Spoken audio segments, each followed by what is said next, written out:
yang mensyaratkan mahasiswanya tidak boleh menikah sama belanja. Banyak juga gitu instansi saya tertentu, pegawai-pegawai tertentu juga begitu.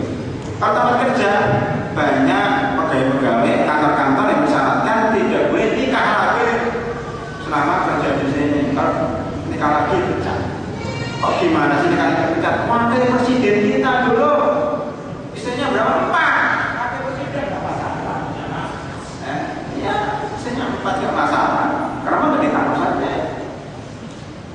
Jadi hukum kita itu kontradiksi ya, nggak jelas. Yang ketiga, faktor sosial. Apa maksud faktor sosial itu? Masyarakat kita terlanjur memberi stigma negatif kepada orang yang menikah lagi. Ada takut itu, ada takut menikah lagi. Perempuan menua itu juga takutnya apa? Kalau suaminya nikah lagi, pada dia bahagia. Apa bu? Oh, kalau semuanya nikah lagi dikatakan oh nggak bahagia keluarganya, kan gitu. Jadi dianggap kalau suaminya nikah lagi itu dianggap nggak bahagia. Nah ini anggapan-anggapan yang salah. Itu sudah terlanjur di masyarakat. Nah ini faktor sosial, takut stigma dan sebagainya, sehingga orang mau nikah lagi, kepengen nikah lagi tapi diam karena ketahuan masyarakat, ketahuan tetangganya, ketahuan temennya, itu mesti diledek. Nah ini yang menyebabkan mangun tapi mau. Kemudian faktor-faktor yang lain, orang nikah siri. Karena itu kalau menurut saya nikah siri ini sebenarnya ya, solusinya tadi pertama, negara harus mengayomi masyarakat, jangan membebani masyarakat dengan biaya-biaya tinggi. Yang kedua, adanya pemutihan. Kayak kemarin anak saya lahir, beberapa tahun itu nggak ada akta kelahiran. Karena anak saya itu lahir di Mesir semuanya, nggak punya akta kelahiran. Tapi akta kelahirannya dari KBRI. Yang satu di Indonesia nggak punya akta, udah biarkan saja. Kemudian berapa tahun yang lalu, setahun, 2 tahun, 3 tahun baru ada urusan akta terakhir. Tapi kebetulan waktu itu diputihkan. Siapa yang ingin mencari akta kelahiran digratiskan, tidak pernah denda. Akhirnya kita juga ikut faktor. Kita tidak sengaja kebetulan pas diputihkan. Nah kita kepengen dan karena sudah ada himbauan agar kawan-kawan itu membuat pemutihan orang-orang yang sudah nikah siri itu. Dendanya datang meminta akte pernikahan, nggak usah bayar, nggak usah ditunda, nggak dibayar. Tinggal beri aja ini akte pernikahan Anda, ini soalnya selesai. Tapi harus dipenjara segala, tapi harus didenda lanjut. Jadi ada faktor politik. Itu satu faktor politik. Faktor keuangan, ya oknum-oknumnya kepengen dapat uang.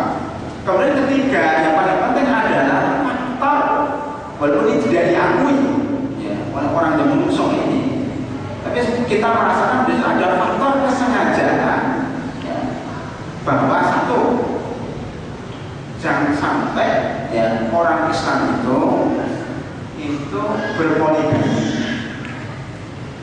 Ada apa namanya, makanya kalau memang ada ada demo anti poligami, betul deh. Memang ada sekelompok komunitas perempuan atau manusia menentang poligami. Kedua, orang-orang yang tidak punya tanggung jawab atau ingin merusak Islam, kepengen agar perzinahan ditinggalkan. Saya nggak tahu tidak semuanya, sebagian siapa ya yang merasa, ya. Kenapa? Karena kalau orang tidak boleh nikah siri, ya, kalau kasih dilegalkan itu orang pada takut. Kalau takut, mendingan selingkuh, karena selingkuh tidak diapa-apakan. Ini terjadi kemarin saya waktu ke Mekah, ya, itu ketemu sama orang Perancis, sama orang-orang Eropa di situ cerita. Dan ini kasusnya di Eropa. Ada seorang di situ ya. Dilarang untuk poligami. Nggak boleh, jujur dan jujur. Maka ketika ada seorang muslim yang taat, ya, kepengen menyelamatkan seorang janda dan menikah, itu dipantau oleh intelijen. Atau itu, jadi di sana nggak main-main, dipantau di situ, ya, oleh intelijen.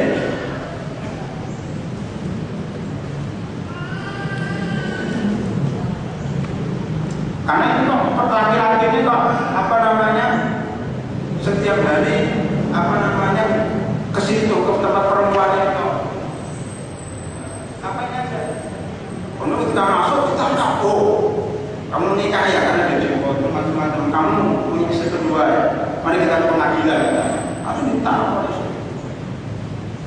Setelah di kantor polisi apa kata orang ini? Enggak Pak, ini bukan istri saya. Ini bukan istri saya, siapa? Ini pacar saya.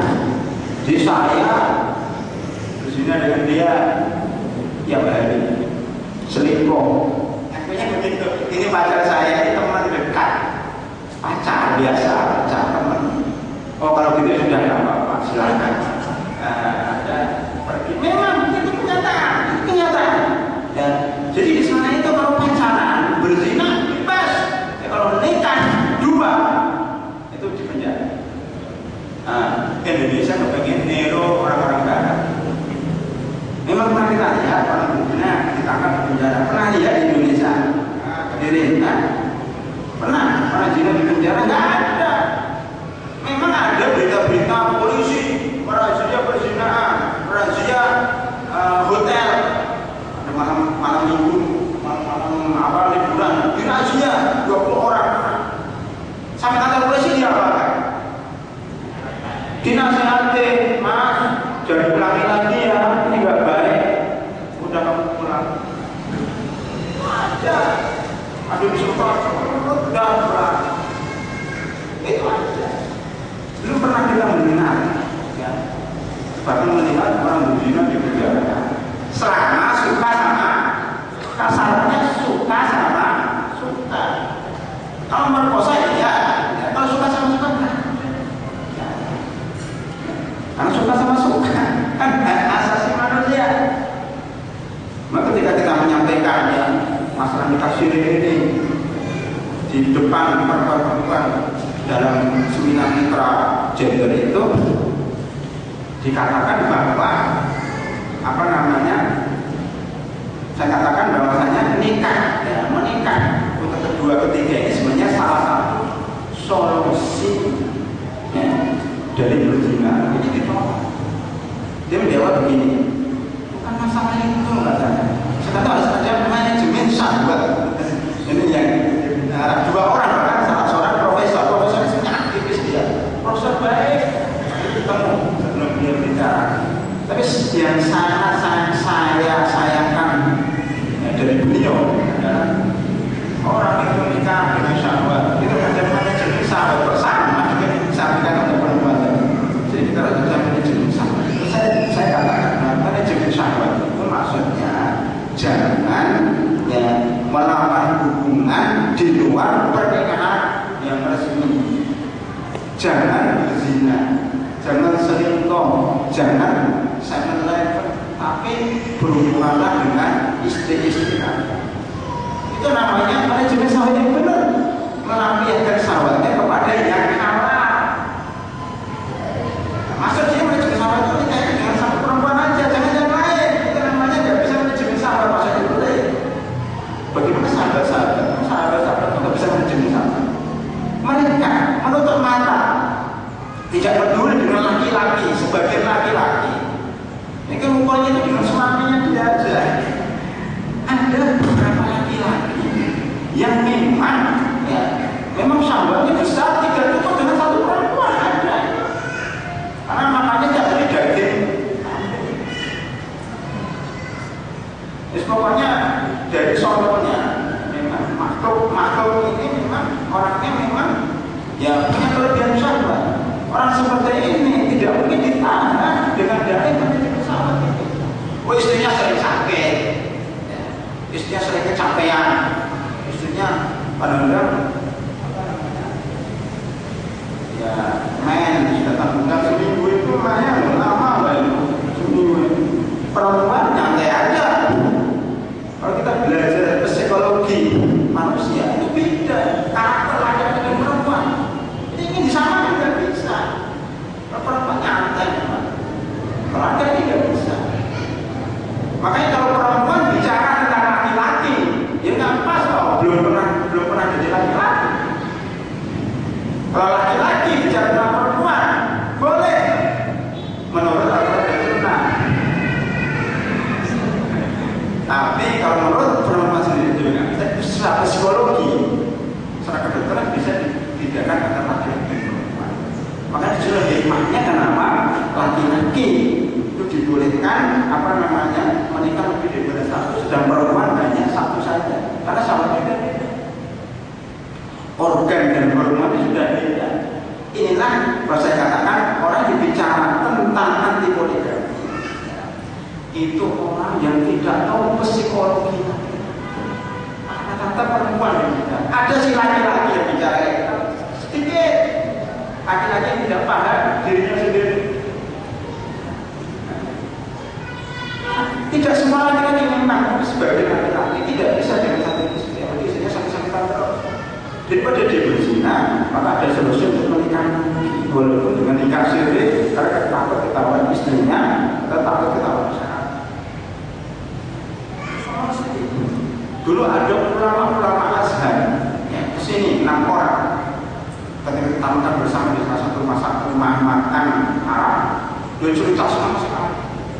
Banyak orang di Indonesia, saya sudah di Indonesia 6 hari, saya lihat jalan-jalan di pasar-pasar itu banyak perempuan-perempuan yang keluar. Coba yang jualan di pasar siapa? Perempuan. Kalau di Mesir enggak laki-laki, di mana? Di Arab laki-laki, Indonesia perempuan. Kenapa? Kebanyakan perempuan. Kedua, laki-lakinya tidak sanggup dengan nafkah, sehingga perempuannya harus keluar. Ya, begini sebenarnya solusinya di Indonesia ini anda harus poligami. Semangat sekali. Itu selesai. Jadi memang benar kalau setengahnya orang Indonesia poligami itu sudah pemerintah nikah. Sudah ini kewajiban pemerintah dengan biaya sama orang-orang yang yang nggak punya suami ini nafkahnya, tempat tinggalnya. Negara nggak perlu berikan fasilitas dan nafkah, dan masing-masing suami sudah berikan. Jadi sebenarnya negara dibantu oleh suami-suami yang menikah lebih daripada satu, dengan syarat tentunya melaksanakan poligami dengan adil, dengan jujur, dengan baik. Permasalahannya adalah pada diri ada sebagian suami yang maunya nyunah tapi nggak tahu, ya nggak paham, nggak mengerti bagaimana nyunah itu, nggak paham bagaimana dia cara menikah itu, sehingga banyak mendolimi istri-istri. Kasus-kasus seperti ini diangkat, oknum-oknum itu diangkat di publik dan dipukul rata bahwa setiap yang poligami pasti nggak benar. Dan saya pernah sendiri, ada seorang janda datang, bukan janda sih, perempuan yang sudah menikah dan Ustaz, saya ini sudah menikah dengan salah seorang yang tinggal di daerah Jawa Timur. Berapa lama nikah? 7 tahun. Kamu istri berapa? Saya istri yang ketiga, Ustaz. Terus bagaimana? Saya kepingin menggugat saya. Kenapa? Karena suami saya selama 7 tahun tidak pernah memberikan saya uang walaupun 1%. Selama 7 tahun menikah sebagai istri ketiga tidak pernah diberikan uang 1% pun, jangan 1.001%. Padahal sudah menghasilkan 3 anak. Jadi mana biayanya itu? Suaminya kabur. Enggak kabur, dia bisa ditelepon. Ya kalau ke Jakarta, mereka datang ke istrinya sudah selesai pulang. Oh, udah, dia nggak tahu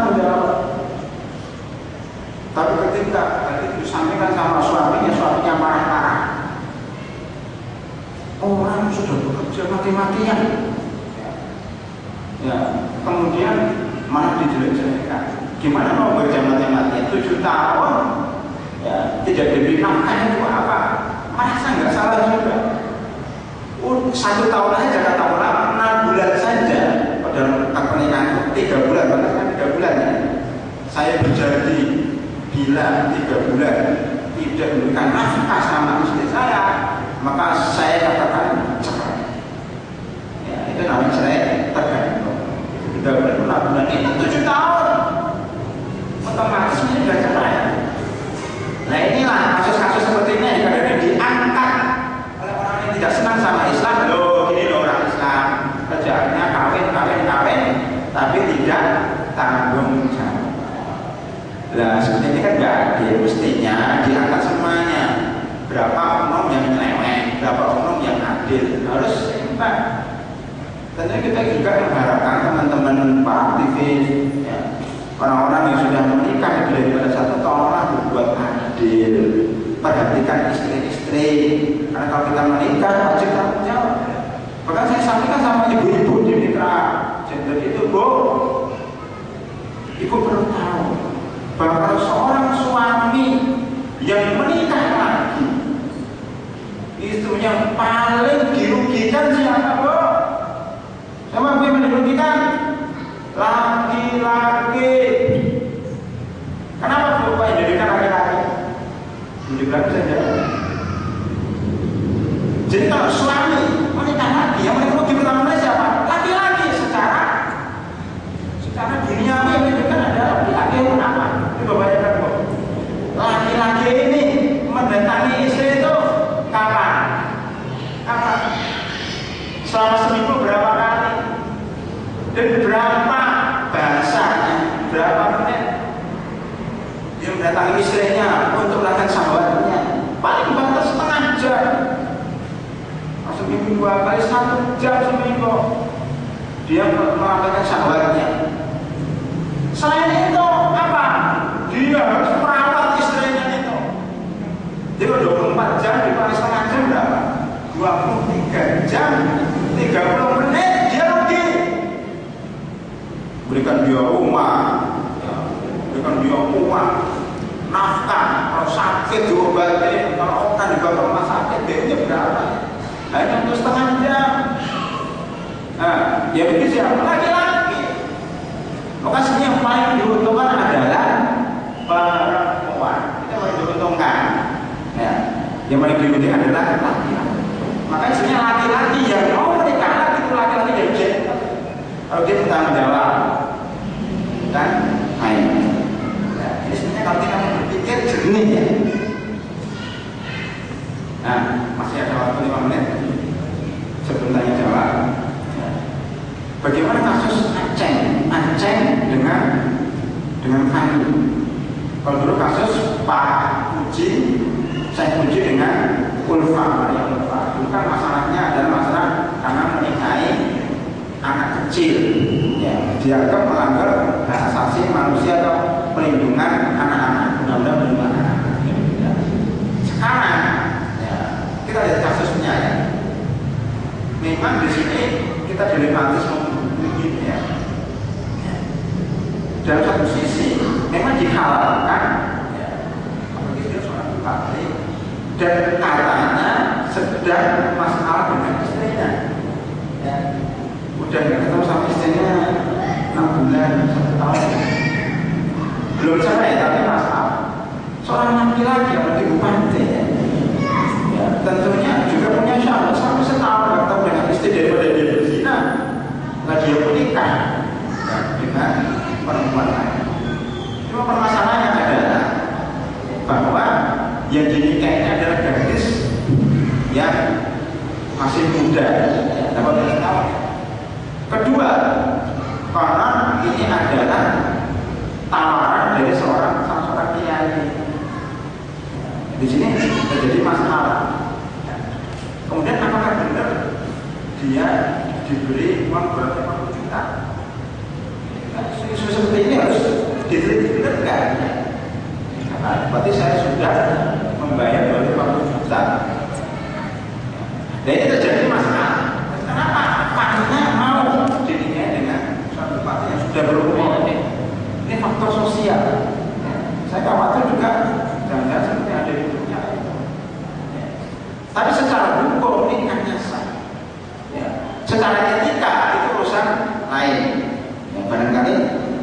seperti itu mestinya kalau menurut saya tidak perlu disebarluaskan.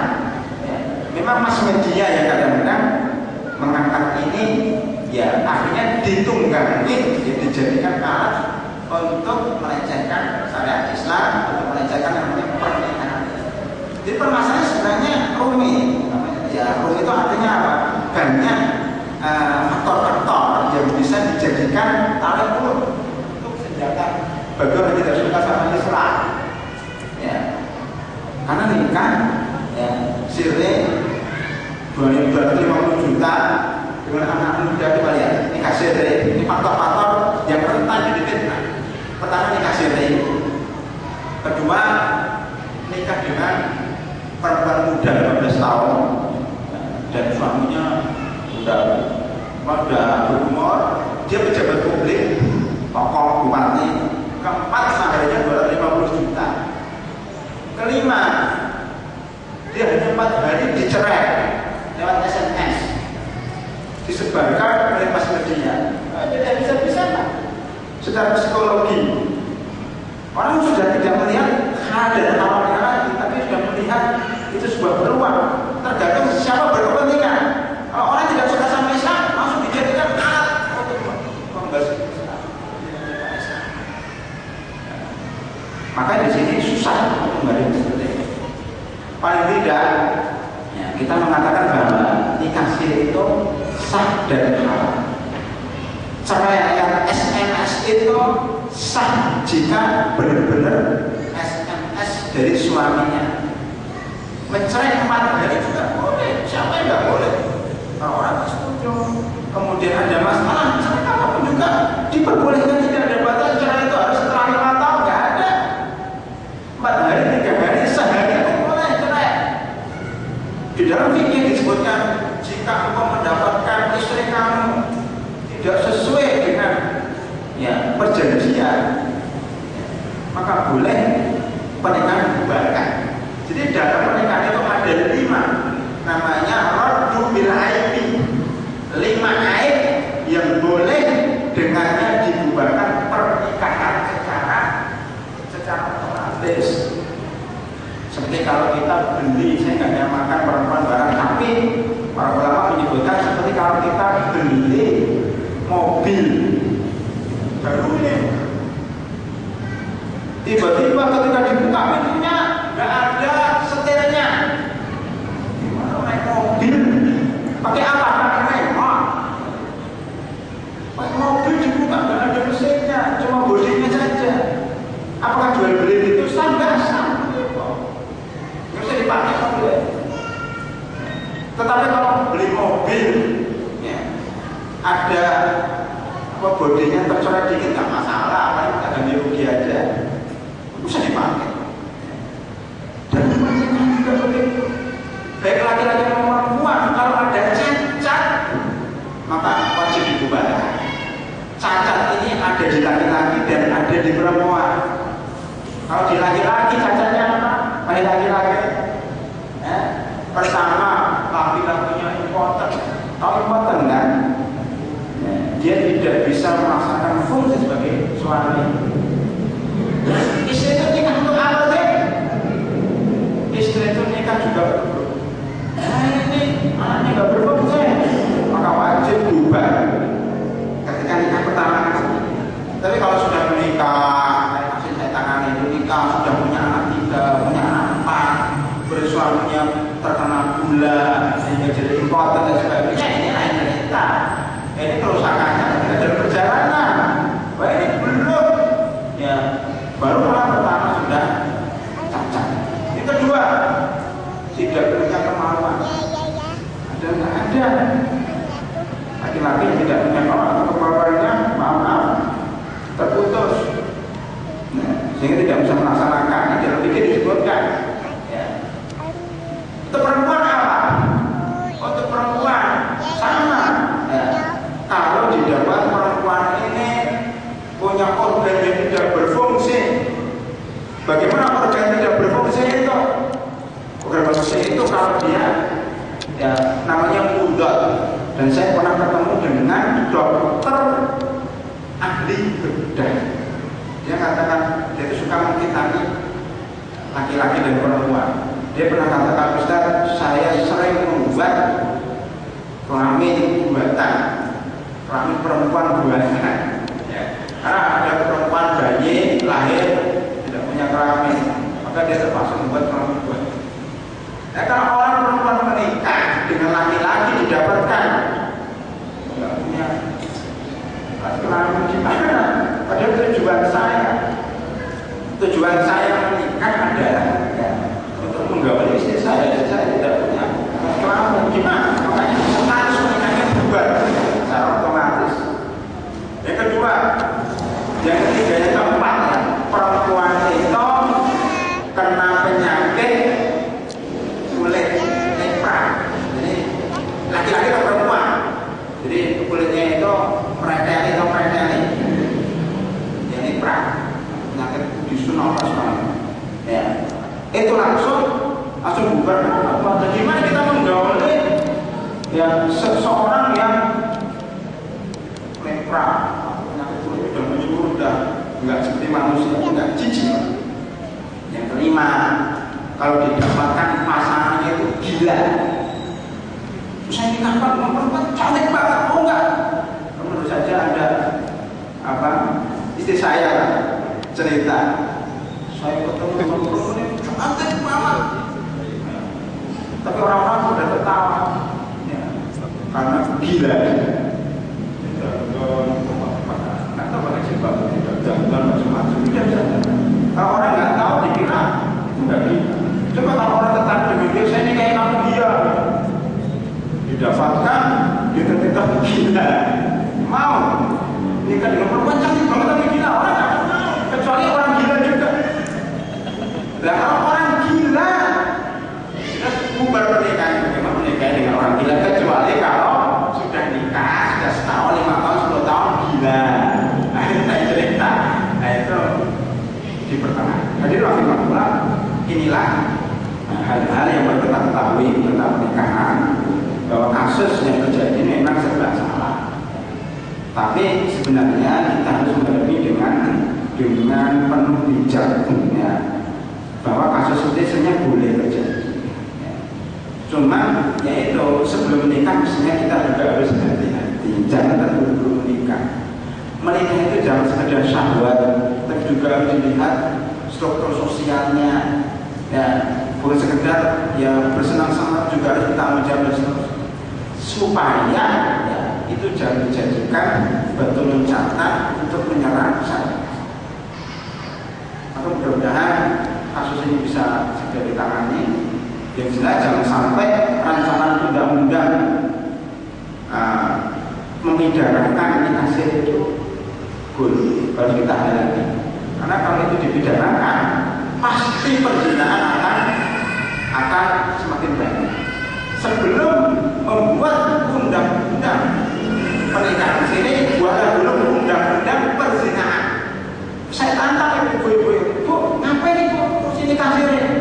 Orang sini itu perdagangan perempuan, banyak itu orang menjual perempuan untuk berzina, untuk dijadikan pelacur, banyak di Indonesia dan di luar negeri, terutama Israel. Israel itu negara yang paling besar, ya, menjual perempuan. Jadi perempuan-perempuan mereka agen-agen Israel datang ke negara-negara di sekitar termasuk Indonesia, Uzbekistan, China, macam-macam, mereka beli dan nawarkan sama perempuan-perempuan yang nganggur-nganggur itu, mau nggak kamu kerja, ya, di Israel, ya, di tempat yang keren, di gaji sekian-sekian, oh, sampai di sana, sampai di mana bandara Tel Aviv sana, langsung dimasukkan dalam rumah, menjadikan pelacur. Negara paling besar, ya, menjual perempuan-perempuan. Itu mesti pertama kali yang dijaga, jangan fasilitasnya ini dulu berzina. Kalau mereka pun tahu, kami juga ngurusin ini, tapi ngurusin tambahan, nggak pernah dipermasalahkan perzinaan. Makanya terakhir, ya, sebelum saya selesaikan materi ini, ada selintingan di sebagian aktivis Muslim bahwa hari Senin sampai hari Jumat itu adalah hari perselingkuhan nasional. Ya, Senin sampai Jumat. Pernah ada seorang internet mengaku dirinya adalah sekretaris sebuah perusahaan yang munafik yang besar, karena pribadi. Dia seorang peramal yang umurnya 32 tahun. Ya, dia sering diajak meeting oleh pimpinannya, meeting keluar kota. Tapi meetingnya diteruskan dengan meeting khusus. Hanya berselingkuh, berzina biasa dia dengan perusahaan. Ketika dia duduk di kantornya, di perusahaannya nggak ada, maka ada perusahaan lain yang datang ke dia ngajak. Dia bilang itu di kantor, di bilangan Jalan Gatot Subroto dan Sudirman. Itu banyak sekali situ. Yang seperti ini yang mengaku banyak. Makanya benar, ada benarnya kalau hari Senin sampai Jumat itu adalah hari perselingkuhan nasional. Banyak perempuan yang bekerja di kantor itu kalau antara jam 12 nanti kan masih kerja mereka, masih ngetik, masih utang. Jam 12 terus istirahat sampai asar. Itu langsung pada pergi kemana nggak tahu. Banyak makan siangnya di hotel, di mana. Setelah asar itu jam 2 balik lagi ke kantor. Sudah makan siang, bukan dengan nasi saja, dengan perempuan itu sudah jamak dilakukan oleh sebagian orang di kota-kota besar, terutama di jalan-jalan protokol Jakarta. Makanya bagaimana itu kita menutup mata dengan perselingkuhan seperti itu, tapi kita malah menyalahkan dikasih tidak. Kalau ada masalah dari dikasih ini, mari kita perbaiki. Tapi itu jangan diharamkan, jangan dipidanakan. Karena apa yang dipidanakan ini akan menimbulkan praktek perselingkuhan. Demikian pada waktu pembahasan kita pada siang hari ini. Mestinya ada Ustaz Omar, tapi beliau sakit sehingga terpaksa saya yang menyampaikan. Bapak-bapak yang ingin ikut mendalami kajian ini bisa membaca buku saya ini, Hal yang Haram dan Merdeka, edisi 1. Karena edisi 2-nya baru disusun, belum terbit, sampai menunggu kasus-kasus bisa diambil di luar, bisa ambil ya. Itu nanti bisa berhubungan dengan panitia untuk mengganti kapasitas. Kalau ada kurang nanti bisa diambilkan lagi. Ya. Demikian mungkin bisa kita